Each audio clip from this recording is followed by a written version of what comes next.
The Portland Police Bureau, I'm going to talk about them now. They're about to launch a new team of officers focused on the epidemic of gun violence in this city. This team is called the Focused Intervention Team. And we got this email from James about it. He wrote, Focused Intervention Team? Isn't that just a renaming of the disbanded Gun Violence Reduction Team? James, great question. Kind of yes and no. We have a bit of a complicated history of gun violence teams here in Portland. In fact, to start off, here's a refresher. Portland's been trying to figure out the best way to deal with gun violence for a while now. So how did we get here? For years, the Police Bureau had the Gang Enforcement Team. Pretty self-explanatory. Back in 2018, an audit into that team found it was disproportionately targeting Black Portlanders during traffic stops and wasn't necessarily focusing on suspected gang members. So that fall, the Police Bureau rebranded the unit into the Gun Violence Reduction Unit. Basically, instead of focusing on gangs, the team would take on all gun violence in the city. A year later, in 2019, Commissioner Joanne Hardesty urged the police chief at the time, Danielle Outlaw, to scrap the team. She wanted to direct the money to the Fire Bureau and Parks and Rec. But Chief Outlaw defended the unit and pointed to statistics suggesting it was having a positive effect. Fast forward to the summer of 2020.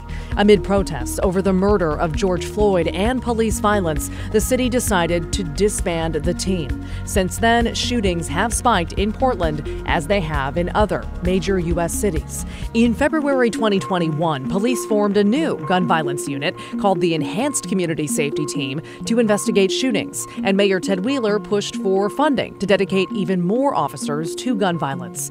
But the rest of the city council wanted something different, so they passed a $6 million plan to tackle gun violence, with the money going to community groups and unarmed park rangers.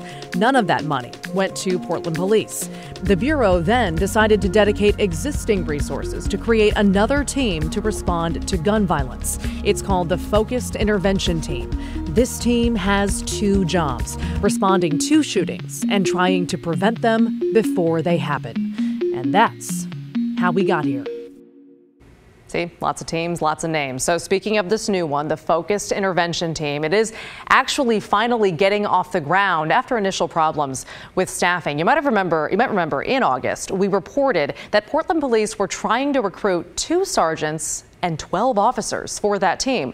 But at the time, only 4 people had applied for those jobs.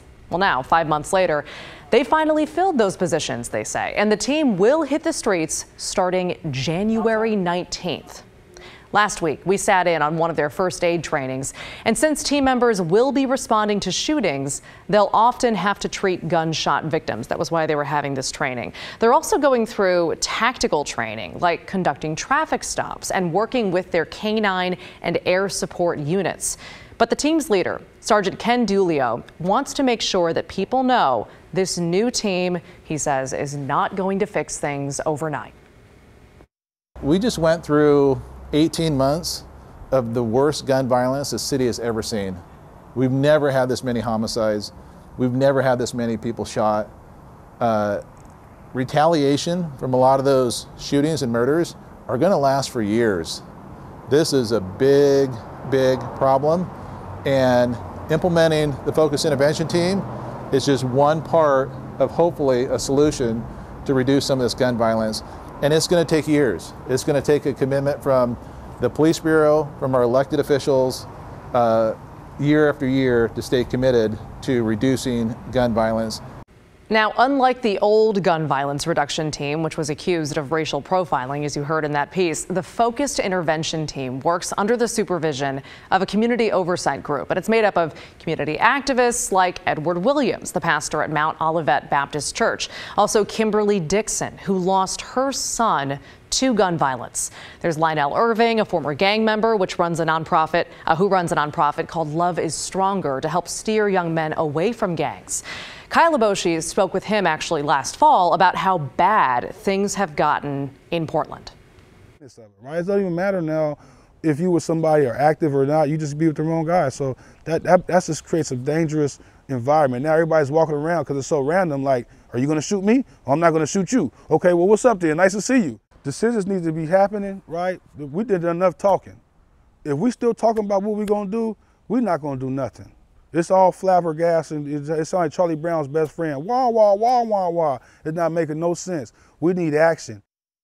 So far, the oversight group has been involved in everything from the interview process for this new team to selecting trainings for the officers on it. And they've also had meetings every week about this since June. We'll keep you posted.